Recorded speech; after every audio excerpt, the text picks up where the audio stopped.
want to show everyone what we use in our kitchen every day? Hi everyone, it's Rose and it's my job to make you a vegan expert. Today we're going to look at the kitchen. When you're new to the kitchen, you're going to be like, oh, what do I need?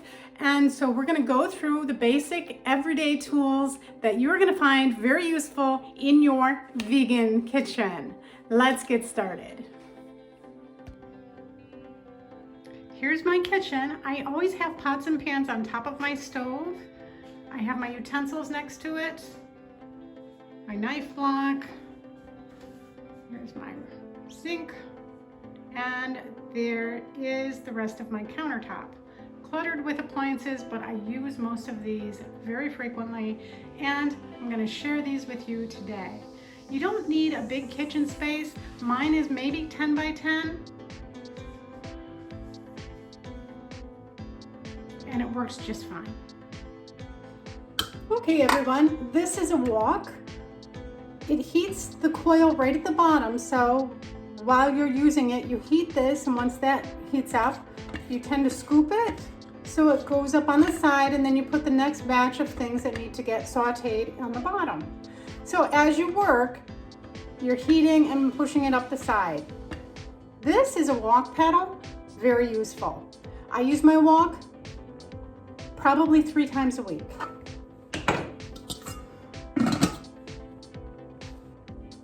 Okay, here are some examples of kitchen items that I use on a daily basis. This is a set of tongs. They're great for picking up things. These have a silicone tip so they can go into any hot skillet or pot. Pull the tab at the bottom and it stays closed. This is a peeler. This is my garlic press. I've had this for well over 10 years. Works great. This is a citrus. So you put your lime in here, you squish it, and it comes out. This will save you a ton of time. You're going to want to have a wide variety of whisks. When you're making waffles, you probably want a big one to mix things in but not overmix. And then different sizes for different projects. I love this one when I'm blending spices. And this one has silicone covering over it, so when you're making a gravy or a sauce, you can use it in a hot pan. It won't scratch your pan, and it mixes things really nicely. Okay, here you see something a little unusual. You wouldn't think you would see a clothespin in a kitchen. But I'm telling you, I use these constantly because when you open a bag and it's got this zipper that you can't get right, so you can't close the bag like it's intended, all you have to do is fold it down and you're done. Here is my variety of spatulas, and I have one for pretty much any use. Of course, this one's lots of fun. This is a really good one just for stirring things in a skillet. And this one is also good. I use this more with vegetables, but both of these are made from silicone, so you can use them in a hot pan and they won't melt and they do the job. This is more for like scraping the side of a batter bowl, you know, if you're making zucchini bread or something. This one, same thing, just an extra. And this one I absolutely love because if you're going to make something that requires tomato paste from a can, this gets it right in that tiny little 6-ounce can, gets it out very easily and efficiently. So have a variety of spatulas and enjoy your cooking. I have 2 slotted spoons. They're made of silicone so that when I'm working in a hot pan, again, they don't melt, and then you can scoop and lift things up easily without any issue. I use it so much, I have 2 of them.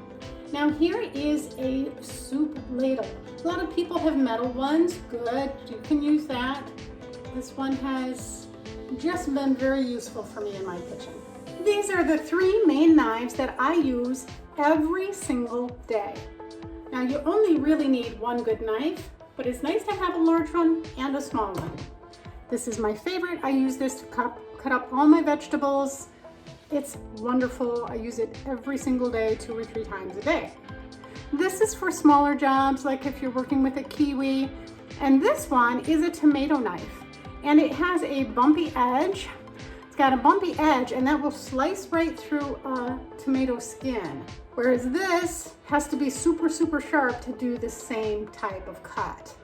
So anyway, I like tomatoes. I use my tomato knife. It's awesome.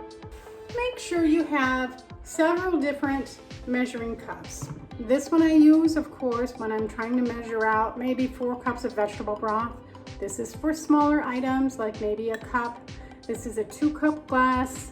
This is a 4-cup. And this is what I use when I make anything with grains. I'll scoop out into my rice bag, and this is 1 cup. So I find this to be very, very handy. You're gonna find that you're gonna have certain tools you use a lot, and they might just be for one thing, like this one. This is our grain cup. This is what you use to drain the water when your spaghetti's done cooking. Put it in your sink, you pour the spaghetti in, drains it all out, rinse it under cold water, and then you're all set and you have your spaghetti. Then you can transfer this into a bowl. This is another kind of strainer or colander. It's a very fine mesh, and you're going to use this when you're rinsing grains just prior to cooking them. Please invest in a good set of mixing bowls. Here is a glass storage container. It holds maybe 1.5 cups, but this is really the perfect size. It fits right into a lunchbox. You cover it, it'll store leftover rice, leftover veggies, leftover dinner in your refrigerator for 3 days or so, and you can grab it and go. I use these every single day. I ordered these through Crate & Barrel if you're interested in finding a glass storage container. As far as lids go, it's really hard to find something. That is not plastic. So this is one of those lines where you may not want to use a lot of plastic for the environment, but it really has its uses. This is the jar that I use for making sprouts. Check out the video. Here's the lid. Put it on, you can rinse the seeds, and then drain the water in the sink, and then it sits on your countertop like that. If you just want a quick snack, this is perfect for apples. Check out Bo's Snack Attack video. I find these mesh bags pretty useful in my kitchen. I keep this on the countertop. You don't want to store garlic in the refrigerator because it'll sprout. So I put it in this bag.